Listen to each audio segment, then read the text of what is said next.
إن الحمد لله نحمده ونستعينه ونستغفره ونؤمن به ونتوكل عليه ونعوذ بالله من شرور أنفسنا ومن سيئات أعمالنا من يهده الله فلا مضل له ومن يضلله فلا هادي له وأشهد أن لا إله إلا الله وحده لا شريك له وأشهد أن محمدا عبده ورسوله أرسله بالحق بشيرا ونذيرا أما بعد فإن خير الحديث كتاب الله وخير الهدي هدي محمد صلى الله عليه وسلم وشر الأمور محدثاتها وكل محدثة بدعة وكل بدعة ضلالة وكل ضلالة في النار. قال الله تعالى في كلامه المجيد والفرقان الحميد: أعوذ بالله من الشيطان الرجيم بسم الله الرحمن الرحيم وقل جاء الحق وزهق الباطل إن الباطل كان زهوقا. قال تعالى في موضع آخر: إن الذين قالوا ربنا الله ثم استقاموا تتنزل عليهم الملائكة ألا تخافوا ولا تحزنوا وأبشروا بالجنة التي كنتم توعدون. عن أبي هريرة قال قال رسول الله صلى الله عليه وسلم: لا تزال طائفة من أمتي ظاهرين على الحق لا يضرهم من خذلهم. قال ابن المديني: هم وأصحاب الحديث.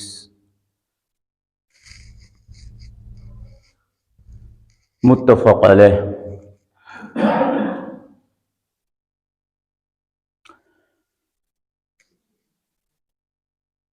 وقال النبي صلى الله عليه وسلم في موضع آخر: من يرد الله به خيرا يفقه في الدين. رواه البخاري. رب اشرح لي صدري ويسر لي أمري واحلل عقدة من لساني يفقهوا قولي. قالوا سبحانك لا علم لنا إلا ما علمتنا إنك أنت العليم الحكيم. رب زدني علما. اللهم رب زدني علما، علما نافعا ورزقا طيبا وعملا متقبلا. إن الله وملائكته يصلون على النبي يا أيها الذين آمنوا صلوا عليه وسلموا تسليما. اللهم صل على محمد وعلى آل محمد كما صليت على إبراهيم وعلى آل إبراهيم إنك حميد مجيد. اللهم بارك على محمد وعلى آل محمد كما باركت على إبراهيم وعلى آل إبراهيم إنك حميد مجيد.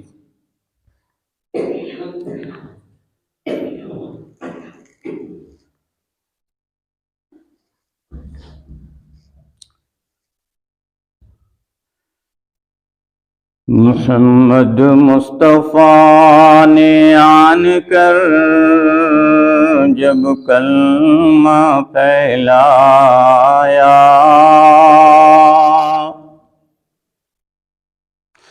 تو ان کا جسم اطہر کافروں نے خون میں نہلایا.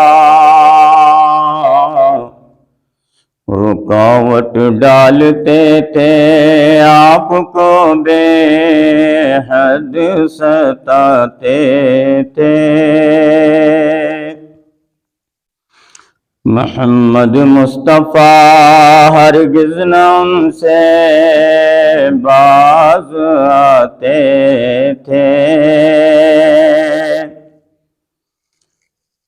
صحابہ نے کٹا دی گردن اس دین کے خاطر، وطن کو چھوڑ دیتے تھے اسی تلقین کی خاطر. بلا ہے خون اطہر سے یہ پودا ہے مسلمانوں، اب اس کی پتیاں مرجھا رہی ہیں مہربانوں. خدا راج بھی مسلم اگر تیار ہو جائے تو یہ دی کا شجر اللہ کرے گلزار ہو جائے. لائق صد احترام اسلامی بزرگوں، دینی و ملی بھائیوں، عزیز رفقا، نوجوان ساتھیوں، پیارے بچوں، غیور اسلامی پردہ نشین ماؤں، بہنوں اور بیٹیوں، اللہ رب العزت کے لیے حمد ہے جس نے پھر ایک ہفتے کے بعد ہماری اور آپ کی ملاقات کرائی. کچھ توحید کی باتیں سننے اور سنانے کے لیے اللہ ہماری اس حاضری کو اور ہمارے سننے اور سنانے کو شرف قبولیت عطا فرمائے. بے شمار درود و سلام نازل ہوں اللہ کے پیارے حبیب تاجدار مدنی احمد مصطفیٰ محمد مصطفیٰ صلی اللہ علیہ وسلم پر، جن کی تبلیغ سے اور جن کے اصحاب کی محنتوں، کوششوں، کاوشوں کی وجہ سے یہ توحید کی بیش قیمت دولت ہمیں نصیب ہوئی. ہمیں اس کی قدر کرنا چاہیے. اللہ کا بڑا احسان عظیم ہے کہ اس نے ہمیں توحید پرست بنا دیا. اگر وہ چاہتا کسی مشرک گھرانے میں، کافر گھرانے میں، یہودی گھرانے میں، مجوسی گھرانے میں، بودھسٹ گھرانے میں پیدا کر دیتا تو ہماری دنیا بھی خراب ہوتی اور عقبہ بھی خراب ہوتی. لیکن اس کا مزید کرم اور احسان یہ ہے کہ اس نے مسلمان بنایا، پھر توحید پرست بنایا، اور پھر مزید اس کا احسان عظیم یہ ہے کہ اس نے نبی آخر الزمان جناب محمد رسول اللہ صلی اللہ علیہ وسلم کی امت میں پیدا فرمایا، جس کو قرآن کریم کے اندر خیر امت سے ملقب کیا گیا. میں نے ابھی خطبہ مسنونہ کے بعد قرآن کریم کے 15ویں پارے سے سورۃ الاسراء کی آیت نمبر 81 تلاوت کی، اور اس کے بعد اسی آیت کے ضمن میں ایک دوسری آیت دوسرے مقام سے پڑھی.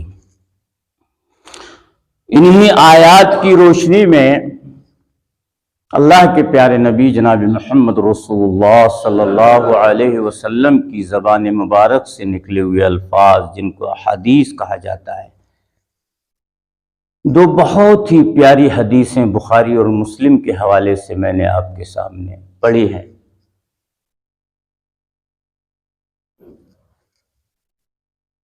آج کے اس خطبہ مبارکہ میں میرا موضوع سخن ہے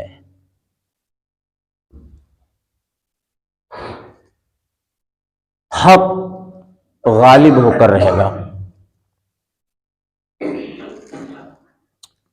وَقُلْ جَاءَ الْحَقُّ وَزَهَقَ الْبَاطِلُ إِنَّ الْبَاطِلَ كَانَ زَهُوقًا.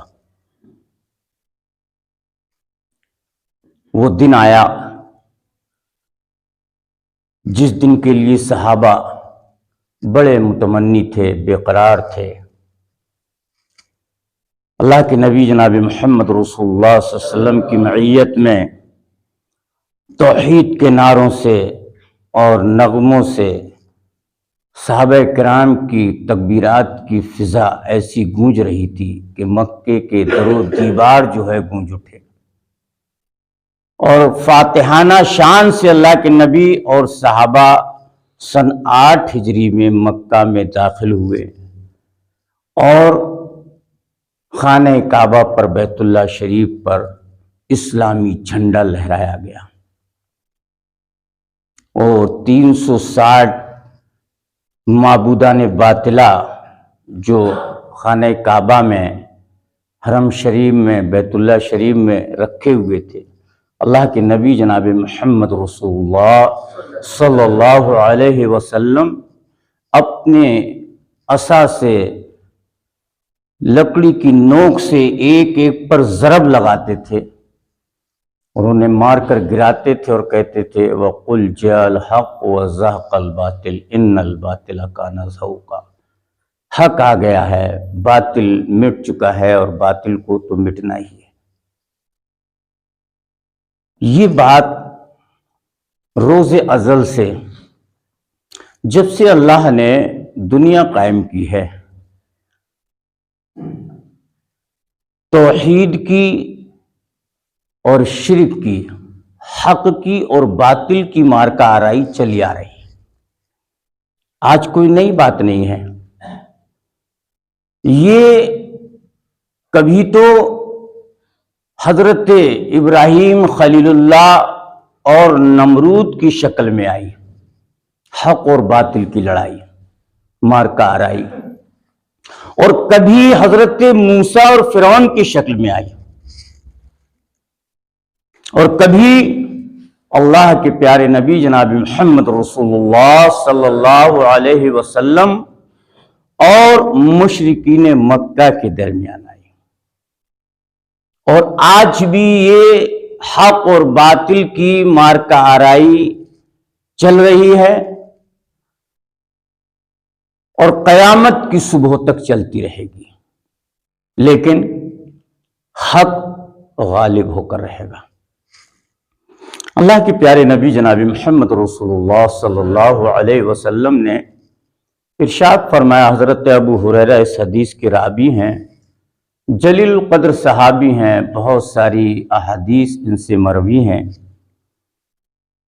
وہ کہتے ہیں کہ اللہ کے رسول جناب محمد رسول اللہ صلی اللہ علیہ وسلم نے ارشاد فرمایا، لا تزال طائفة من امتی ظاہرین علی الحق، کہ میری امت میں ایک گروہ ہمیشہ حق پر قائم رہے گا۔ حالانکہ آپ دیکھ رہے ہیں کہ یہودی ہیں، نصرانی ہیں، مجوسی ہیں، بودھسٹ ہیں، یہ کافر ہیں، ہندو، سب اپنے آپ کو حق پر ہی ثابت کر رہے ہیں۔ ہر فرقہ یہی کہتا ہے کہ ہم سناتنی ہیں، ہمارا ہی دھرم سچا ہے، ہم ہی حق پر ہیں، لیکن ایسا نہیں ہے۔ اللہ کے پیارے نبی جناب محمد رسول اللہ صلی اللہ علیہ وسلم نے اپنی زبان مبارک سے جس فرقے کے تعلق سے ارشاد فرمایا، وہی فرقہ حق پر رہے گا اور ہے، اور قیامت کی صبح تک رہے گا۔ اور جس جماعت کو، جس طائفہ کو، جس فرقے کو حق کے قبول کرنے کی خاطر اور حق پر جمے رہنے کی خاطر اذیتیں، پریشانیاں جو بھی آئی ہیں اور آئیں گی اور آتی رہیں گی، وہ جماعت، وہ طائفہ ہمیشہ حق کے لیے اپنے جان کی، مال کی، وطن کی، اولاد کی قربانیاں پیش کرتا رہے گا۔ لا یضرهم من خذلهم، دنیا کی ساری باطل طاقتیں ان کو اذیتیں پہنچائیں گی، ماریں گی، پیٹیں گی، دیش بدر کریں گی، NRC لگائیں گی، لیکن نہیں، اللہ اس قوم کی مدد کرے گا، منصورین، اس جماعت کی، اس طائفہ کی مدد کی جاتی رہے گی۔ آپ دیکھ رہے ہیں فلسطین کے اندر حماس کے، غزہ کے، فلسطین کے مسلمان ہزاروں کی تعداد میں شہید ہو چکے ہیں. کتنے بچے لولے لنگڑے اپائج ہو چکے ہیں اور کتنی خواتین بیچاری شہید ہو چکی ہیں، ہاتھ پیر سے معذور ہو چکی ہیں. لیکن ان کے عزائم، ان کے حوصلے اتنے بلند ہیں کہ ایک ایک بچہ وہاں کا، ایک ایک خواتین اور ایک ایک نوجوان، ایک ایک مسلمان اس بات کے لیے بالکل تیار ہے کہ ہم حق کے لیے پوری زندگی لڑیں گے اور لڑتے رہیں گے. اللہ سے میں دعا کرتا ہوں اس منبر رسول پر، مسجد محمدی اہل حدیث رستم نگر سہج پور میں، کہ اللہ ان فلسطین کے مسلمانوں کی، غزہ کے مسلمانوں کی، حماس کے مسلمانوں کی، لبنان کے مسلمانوں کی، یمن کے مسلمانوں کی، فلسطین کے مجاہدین کی، فی کل مکان، جہاں جہاں سے جو بھی مجاہد پہنچ رہا ہے ان مسلمانوں کی مدد میں، اللہ کے دین کی سربلندی کے لیے اللہ ان کی غیبی نصرت اور مدد فرما دے. آمین. اور ایسا نہیں ہے، ہمیشہ اللہ نے مدد فرمائی. دیکھو اللہ قرآن کریم کے اندر کہہ رہا ہے ان الذین قالوا ربنا اللہ ثم استقاموا تتنزل علیہم الملائکہ اللہ تخافوا ولا تحزنوا وابشروا بالجنۃ التي کنتم توعدون. اللہ اکبر. کہ جن لوگوں نے ایمان کے بعد یہ کہا کہ ہمارا رب اللہ ہے، جمے ہوئے ہیں نا فلسطین کے مسلمان، جو صحابہ کہتے تھے وہی لفظ وہ بھی کہہ رہے ہیں. ہر عورت، ہر خاتون، ہر بچہ، ہر جوان، ہر بوڑھا یہی کہہ رہا ہے کہ ہم اس بیت المقدس کو آزاد کرانے کے لیے، دین کی سربلندی کے لیے لڑ رہے ہیں اور انشاءاللہ لڑتے رہیں گے. کتنی بڑی قربانیاں وہ لوگ دے رہے ہیں، اس کے باوجود ابھی حوصلے پست نہیں ہوئے ہیں اور اللہ ان کی غیبی نصرت اور مدد کر رہا ہے. الحمدللہ مجموعی طور سے جو ان کو فتح نصیب ہو رہی ہے اور ہوئی ہے، وہ ہم سے اور آپ سے مخفی نہیں ہے. جو لوگ موبائل پر دیکھ رہے ہیں، حالانکہ اسرائیل یہ یہودی مغضوب قوم، ملعون قوم، جس پر اللہ کی لعنت، اس کے رسولوں کی لعنت، اس کے فرشتوں کی لعنت اور دنیا کی تمام اشیاء کی لعنت، یہ واصل جہنم جتنے بھی ہو رہے ہیں اور ہوں گے، ان سب پر اللہ کی لعنت اور جہنم ان کا انتظار کر رہی ہے. یہ جو کہہ رہے ہیں کہ ہم نے ایسا کر دیا ہے، ویسا کر دیا ہے اور فلسطین کو اور حماس کو اور غزہ کو مٹا کر رہیں گے، یہ کیا؟ بڑے بڑے نمرود، شداد، قارون، حامان آئے جن کی دنیا میں طوطی باجا کرتی تھی، جو انا ربکم الاعلی کہہ کر پکارے جاتے تھے اور کہا کرتے تھے، وہ بھی مٹ گئے. آج ان کا کوئی نام لیوا نہیں ہے اور یہ بھی مٹ جائیں گے یہود و نصارہ انشاءاللہ العزیز. لیکن سوال یہ ہے کہ ہم کہاں سے وہ ایمان لائیں جو ہمارے اسلاف کے ایمان تھے، ہماری اسلاف کی ماں بہنوں کے ایمان تھے، جنہوں نے حضرت عمر کو جنا تھا، جنہوں نے صلاح الدین ایوبی کو جنا تھا. آج وہ ہماری مائیں کہاں ہیں؟ وہ ہماری بہنیں کہاں ہیں؟ وہ کہاں گئے ان کے ایمان جو اپنے بچوں کو اسلامی تربیت میں اس طریقے سے ڈھال دیا کرتی تھی اور یہ کہا کرتی تھی کہ بیٹا ہم نے تمہاری تعلیم اور تربیت جو کی ہے صرف اسلام کے لیے، اسلام کی سربلندی کے لیے کی، اسلام کی جا فلانی کے لیے کی ہے. اور واقعی ان ماں بہنوں کی جو تعلیم اور تربیت تھی تو انہوں نے، ان کی اولادوں نے وہ کارہائے نمایاں انجام کر کے دکھایا کہ دنیا کی تاریخ میں سرہنے القاب و الفاظ میں ان کی وہ قربانیاں لکھی ہوئی ہیں. چل نہ سکتے تھے اگر جنگ میں اڑ جاتے تھے، پاؤں شیروں کے بھی میدان سے اکڑ جاتے تھے، تجھ سے سرکش ہوا کوئی تو بگڑ جاتے تھے، دیکھ کیا چیزیں ہم توپ سے لڑ جاتے تھے۔ میں تو تنہائی میں بیٹھ کر اس بات کا وہ کر رہا ہوں کہ آخر صحابہ کے دور میں جو تلوار کی، نیزے کی اور گھڑ سواری کی یہ جو جنگ تھی، واقعی اس وقت کے حساب سے بڑی عظیم ایک قربانی تھی، بڑی عظیم ایک جنگ ہوا کرتی تھی۔ لیکن آج کے اس دور میں اگر آپ غور کریں اور توازن کریں اس دور کا اور اس دور کا، تو میں سمجھتا ہوں آج کے اس دور میں جو مسلمان لڑ رہے ہیں یہ اس سے بھی کہیں بڑی ہمت افزائی کی بات ہے، حوصلے کی اور بلندی کی بات ہے، معمولی بات نہیں ہے۔ ایسے ایسے ایٹم بم، ایسے ایسے ہتھیار جو آسمان سے زمین پر گر رہے ہیں، جو اسپتالوں پر گر رہے ہیں، مکانوں پر گر رہے ہیں، ایسی ایسی میزائلیں اور راکٹیں جہاں پر داغ دی جاتی ہیں وہاں بالکل نام و نشان مٹا دیا جاتا ہے۔ کیا حوصلے ہیں! داد دینا چاہیے مسلمانوں، ان مسلمانوں کی ہمت پر اور ان کے اس عزم کو، اور اللہ سے میں دعا کر رہا ہوں کہ اللہ تو فرشتوں کے ذریعے سے، جیسا کہ قرآن میں تو نے بیان کیا ہے کہ جب بھی ایسی ہستیوں نے ہمیں پکارا ہے اور ہمارا نام لیا ہے اور استقامت کا پہاڑ بن کر صبر اور ثبات قدمی کا دامن تھام کے اللہ کے بھروسے پر جب میدان جنگ میں آئے ہیں تو اللہ نے فرشتوں سے ان کی مدد کی۔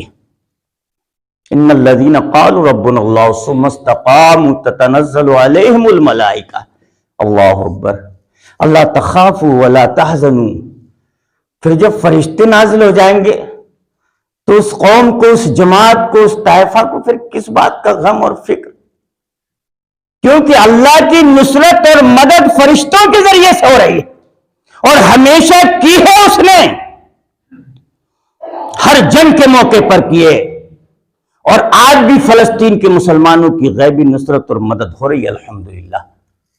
اور اللہ سے دعا کرنے کی ضرورت ہے کہ اللہ ان کے پائے استقلال میں ذرا بھی جنبش نہ آنے پائے، انہیں استقامت کا پہاڑ بنا دے، اور جو ان کے عزائم ہیں، جو ارادے ہیں، اللہ ان کو ان مقاصد میں کامیابی عطا فرما دے۔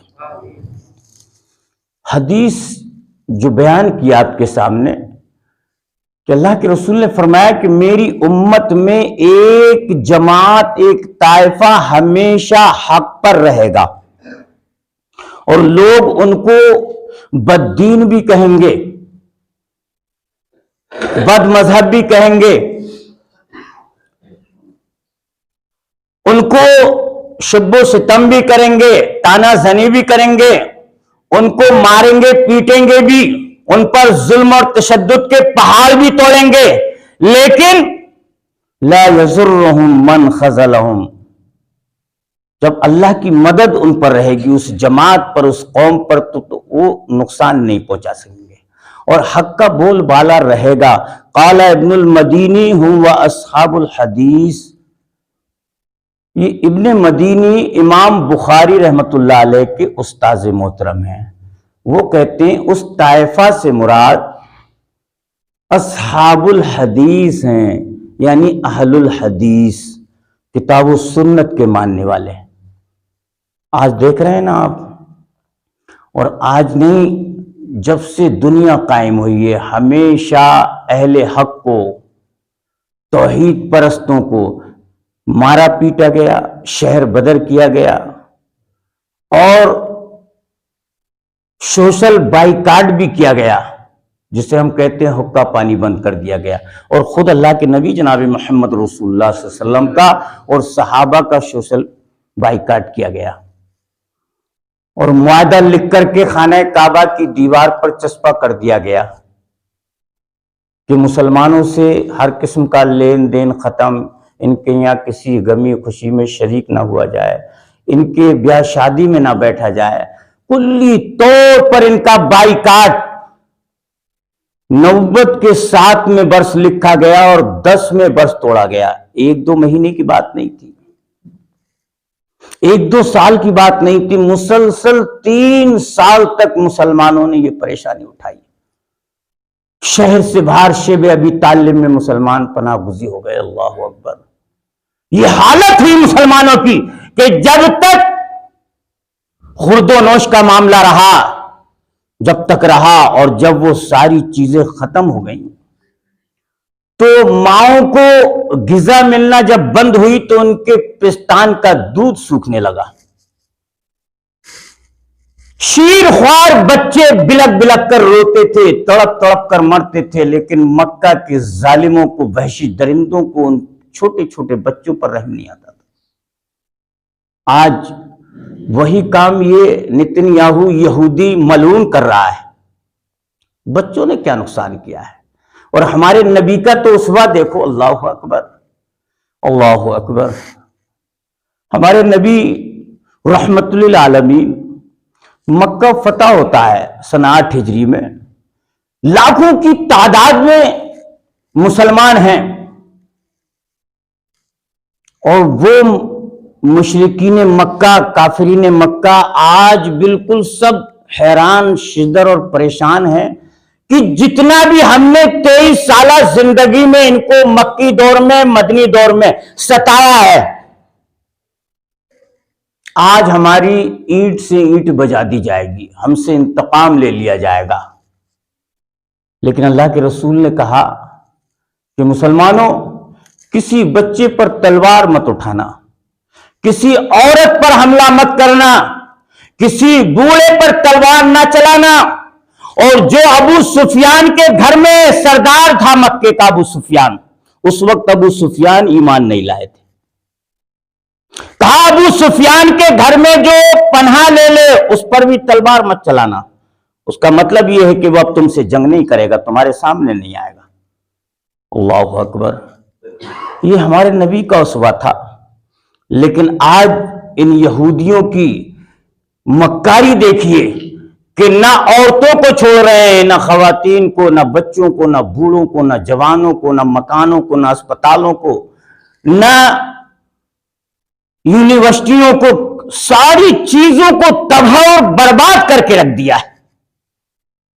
اور آج ہمارے ہندوستان کے اندر ہم رہ رہے ہیں، بڑے ہی نازک حالات ہیں، وہ بیچارے وہاں جوجھ رہے ہیں امتحان سے، اور یہاں ہندوستان کے مسلمان، یہاں پر بہت بڑا ہمارا بھی ایک امتحان چل رہا ہے۔ ہمارے سامنے بھی وہ حالات آ چکے ہیں جو اس وقت فلسطین کے مسلمانوں پر ہیں، کہ ہم سے راستوں میں روک روک کر کے مارا پیٹا جا رہا ہے ہمیں، اور ہم سے یہ کہا جا رہا ہے کہ کہو جے شری رام۔ کوئی معمولی بات نہیں ہے۔ ہندوستان ہمارے لیے اس وقت، اور ہمارے خاص طور سے یو پی کے اندر اور بھی بہت سارے اسٹیٹ ہیں جہاں مسلمان بہت ہی دہشت میں، خوف اور ہراس میں زندگی گزار رہے ہیں، اور ان پر ظلم زیادتی ہو رہی ہے۔ اور خاص طور سے ہمارے یو پی کے اندر تو بہت ہی زیادہ مسلمان جو ہے دہشت میں آ چکے ہیں، کیونکہ سب سے زیادہ اس وقت جو دشمنی چل رہی ہے مسلم قوم کے ساتھ میں، اسلام کے ساتھ میں، اور جو ناپاک عزائم یہ لوگ لے کر چل رہے ہیں کہ مسلمانوں کو اور ان کی عبادت گاہوں کو، ان کے مدارس کو، مکاتب کو، ان کے علماء کو بالکل صفحہ ہستی سے مٹا دیا جائے۔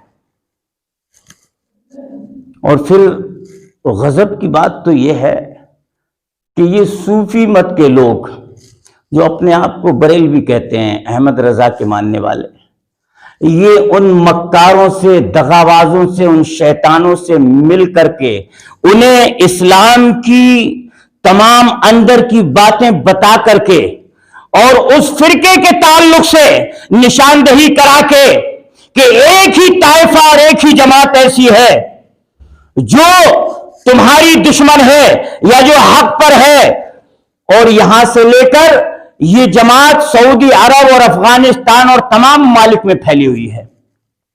لہذا اگر مسجد بنے وہاں پر اجودھیا میں، تو اس کے اہتمام کے لیے جس طریقے سے مسجد یا مدرسہ کوئی تیار ہوتا ہے تو کسی بڑے عالم سے اس کی اینٹ رکھوائی جاتی ہے، کسی نیک آدمی سے اس کا اہتمام کرایا جاتا ہے۔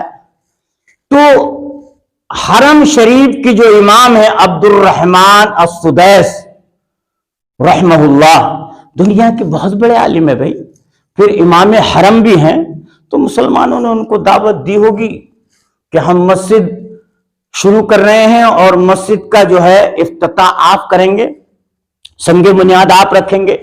تو ان صوفی متوں کے لوگوں نے، ان دجالوں نے، ان مکاروں نے باقاعدہ مشورہ کر کے اور رپورٹ ایک تیار کی، اور اس میں تمام شائن وغیرہ کر کے یہ کہا کہ دیکھیے بھائی، ہم لوگ جو ہے صوفی مت سے تعلق رکھتے ہیں، تو یہ کام صوفیوں کا ہے، نہ کہ ان سلفیوں کا، جو اسلام کی دشمن ہے، تمہاری بھی دشمن ہے، لہذا ان سے یہ کام نہ کرایا جائے۔ اب آپ اندازہ کریں کہ ان مسلمانوں کا یہ حال ہے، تو اگر غیر مسلم مسلمانوں کے ساتھ ظلم زیادتی کر رہے ہیں تو کیا بھیجا ہے بھائی۔ چلیے آگے بات کو بڑھاتے ہیں۔ بدر کے جو 70 قیدی آئے تھے، اس میں ایک بڑی اہم بات اللہ کے نبی جناب محمد رسول اللہ صلی اللہ علیہ وسلم نے صحابہ سے مشورہ کیا کہ ان قیدیوں کے ساتھ کیا کیا جائے۔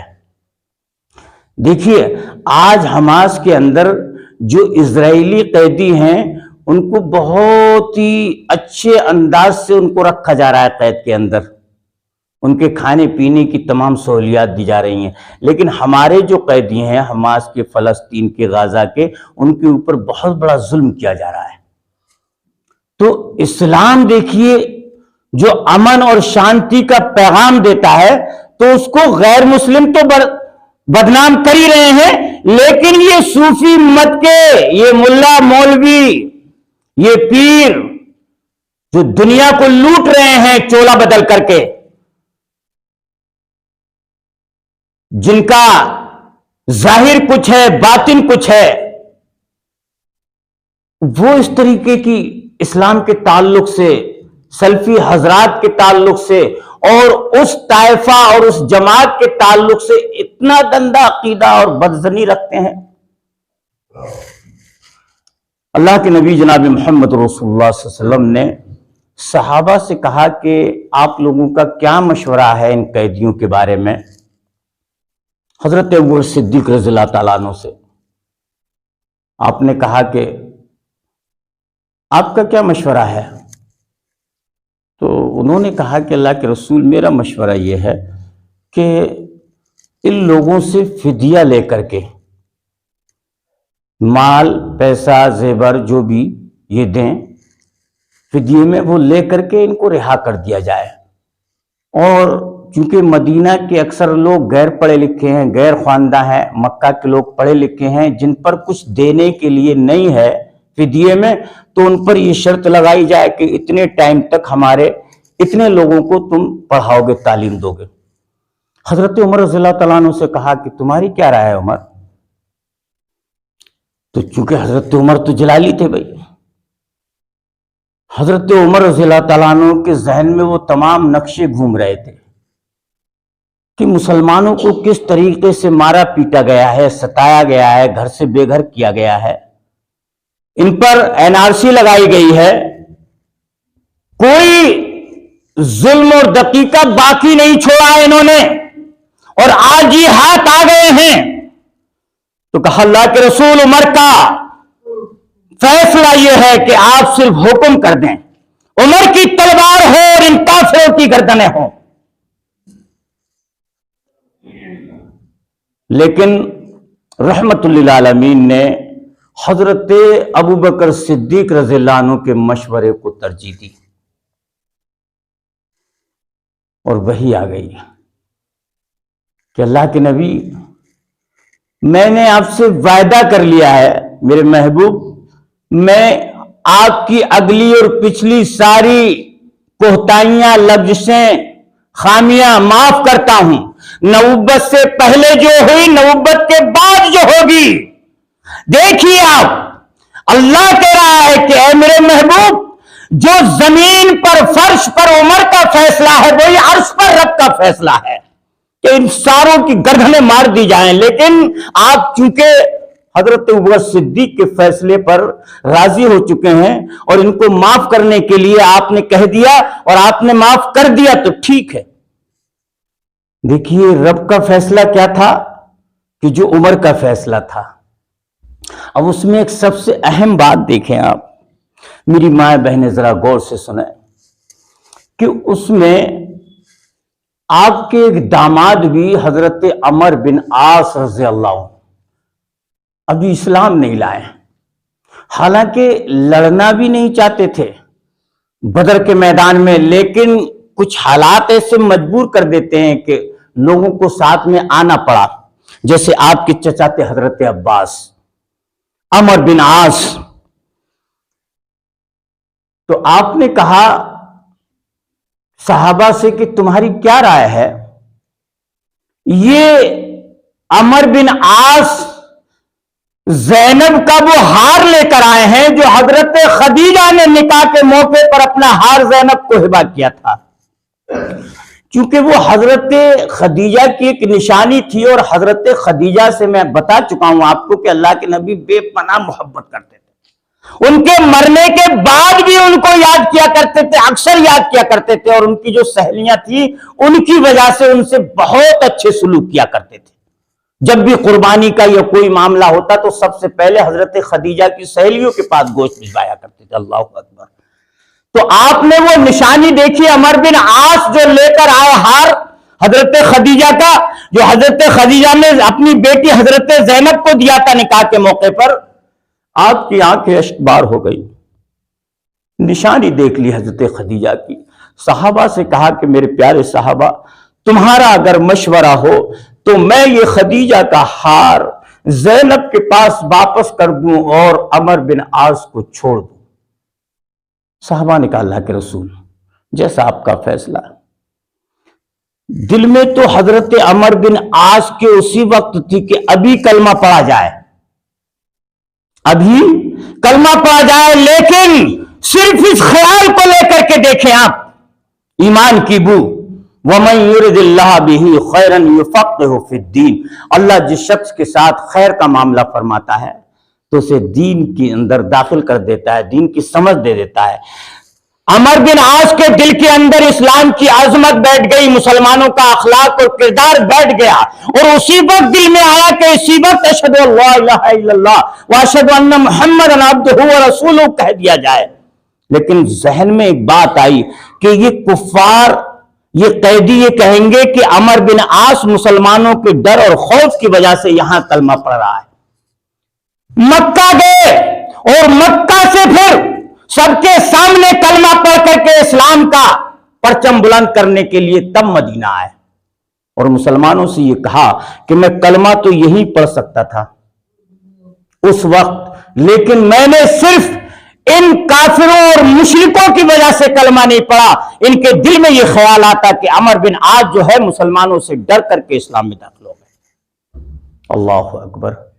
میرے کہنے کا مقصد یہ ہے، گھڑی کی سوئیاں بھی اب اجازت نہیں دے رہی ہیں میرے بھائیوں، کہنے کو تو بہت ساری باتیں ہیں، انشاءاللہ العزیز صحابہ کے واقعات اگلے خطبے میں انشاءاللہ میں آپ کو بتاؤں گا، صحابیات کی قربانیاں۔ تو بہرحال آج جو کچھ بھی ہم نے سنا اسی کو کافی سمجھیں اور ہمارے نبی کے اسوے پر چلیں، اور خاص طور سے اپنی پیشانیوں کو نمازوں کے سجدوں سے سجا دیں، اس لیے کہ صحابہ نے لڑائیاں لڑی ہیں، جنگیں کی ہیں، جہاد کیے ہیں، تو بغیر نماز کے نہیں کیے ہیں، اور فرشتوں کی جو مدد آئی ہے تو بغیر نماز کے نہیں آئی ہے۔ جہاد کے موقع پہ بھی انہوں نے نماز پڑھی ہے، اللہ اکبر، ادھر جنگ ہو رہی ہے، ادھر آدھی ٹکڑی نماز پڑھ رہی ہے، یہ اسلام کی شان تھی۔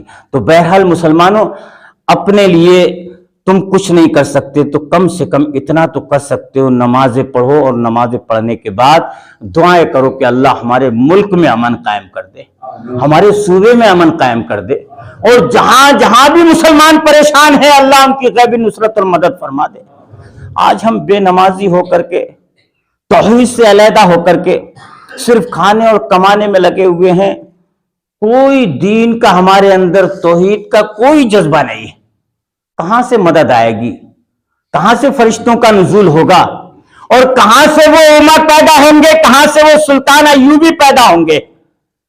صلاح الدین ایوبی، اللہ اکبر، ایک دور تھا کہ حضرت عمر رضی اللہ تعالیٰ عنہ نے اپنی خلافت کے زمانے میں ویسی بغیر کسی جنگ کے، بغیر کسی محنت اور مشقت کے اس بیت المقدس کو فتح کیا تھا، اور یہودیوں نے آپ کے حوالے کر دیا تھا۔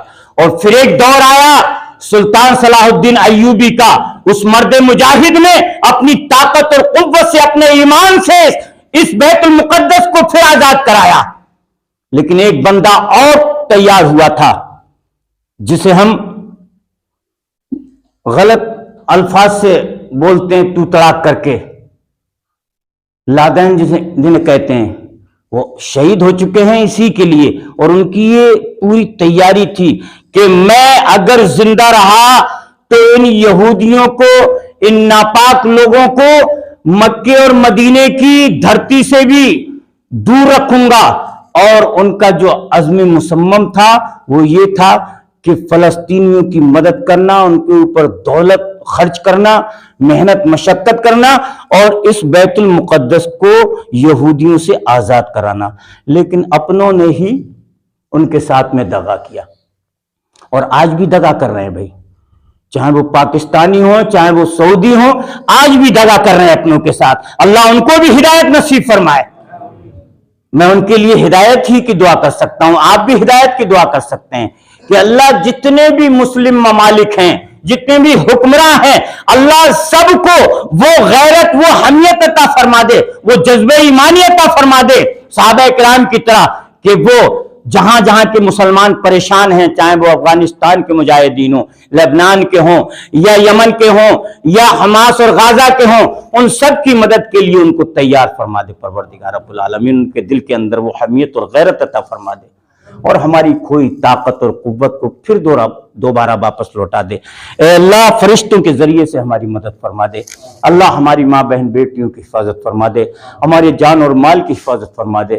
رب کریم جب تک اس دنیا میں رہیں، عزت کے ساتھ زندہ رہیں، جب خاتمے کا وقت آئے تو ایمان پر، توحید پر ہمارا خاتمہ ہو۔ وما علینا الا البلاغ۔ السلام علیکم ورحمۃ اللہ۔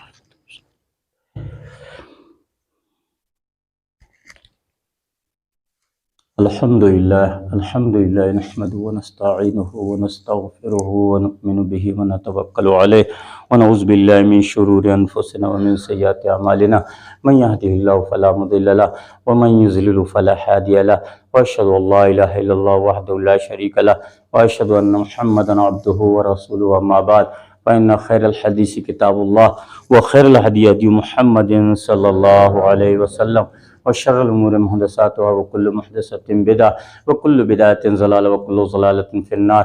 إن الله وملائكته يصلون على النبي يا أيها الذين آمنوا صلوا عليه وسلموا تسليما۔ اللهم صل على محمد وعلى آل محمد كما صليت على إبراهيم وعلى آل إبراهيم إنك حميد مجيد۔ اللهم بارك على محمد وعلى آل محمد كما باركت على إبراهيم وعلى آل إبراهيم إنك حميد مجيد۔ سبحان ربك رب العزة عما يصفون وسلام على المرسلين والحمد لله رب العالمين۔ السلام علیکم ورحمۃ اللہ۔